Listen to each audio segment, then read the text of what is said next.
Hello everyone, কেমন আছেন সবাই? আজকে বাংলাদেশের প্লেয়ারদের আইপিএল এর সুযোগ এবং বাংলাদেশের কতজন প্লেয়ার যে আইপিএল এর সুযোগ পেয়েছে এবং আইপিএল এর নিলামের তালিকায় কারা কারা রয়েছে এই বিষয়ে একটা আলোচনা করব।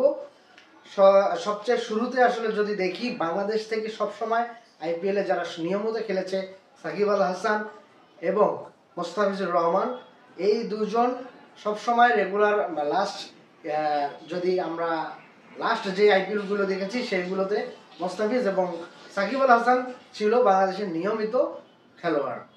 কিন্তু এবারের আইপিএল যে অকশনটা হতে যাচ্ছে সেখানে যে ফরেন প্লেয়ারদের যে তালিকাটা করা হয়েছে সেখানে বাংলাদেশ থেকে যে কয়েকজনের নাম তালিকাভুক্ত হয়েছে তাদের মধ্যে সাকিব আল হাসানের নামটা এখন পর্যন্ত আমরা দেখতে পারিনি বা বাদ গিয়েছে, যদিও বা একটা প্রাথমিক যে তালিকাটা ছিল সেখানে ছিল, কিন্তু পরবর্তীতে যে শর্ট লিস্ট করেছে আইপিএল কর্তৃপক্ষ সেখানে সাকিব আল হাসানের নামটা আমরা দেখতে পারি নাই।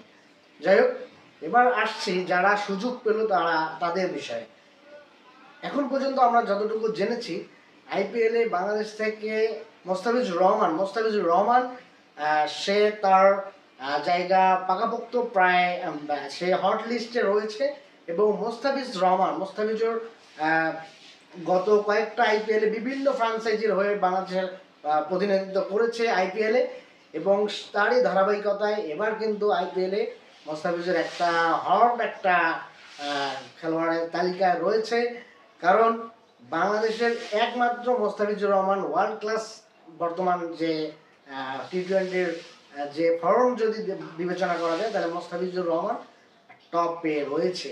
তো এখন পর্যন্ত বাংলাদেশের মোস্তাফিজুর সর্বোচ্চ 2 কোটি টাকা তার ভিত্তিমূল্য নির্ধারণ করেছে আইপিএল কর্তৃপক্ষ। এবং মোস্তাফিজুর রহমান কিন্তু গতবার আইপিএলে চেন্নাই হয়ে কি জাদুকরী একটা পারফরমেন্স দেখিয়েছে MS ধোনির অধিনায়কত্বে, সেটা তো আমরা সবাই জানি, কিন্তু পুরো সিজন খেলতে পারে না, এটা একটা দুর্ভাগ্য ছিল।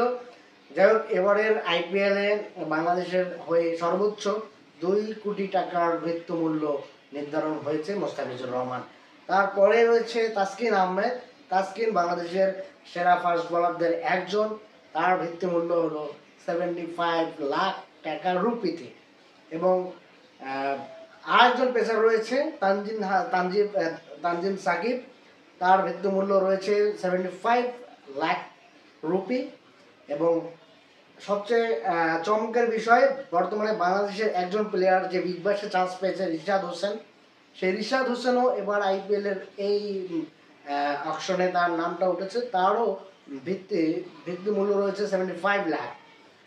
এবং আরেকজন পেসার নাহিদ রানা, আমাদের উদীয়মান পেসার এবং বাংলাদেশের বর্তমানে যে কয়েকজন ফাস্ট বোলার রয়েছে সর্বোচ্চ গতির বলার রয়েছে নাহিদ, এবং নাহিদের 75 লাখ তারও। এবং আরেকজন রয়েছে শরীফুল ইসলাম, সেও পেস বোলার, পেস বোলার, তারও 75। এবং আরেকজন রয়েছে রাকিবুল হাসান, যে আন্ডার-19 বিশ্বকাপ জয়ী প্লেয়ার এবং বাংলাদেশের নিয়মিত এ দলে এবং রাইজিং স্টার টিমে সুযোগ পেয়ে থাকেন, তারও 30 লাখ রুপি তার ভিত্তিমূল্য ধরা হয়েছে।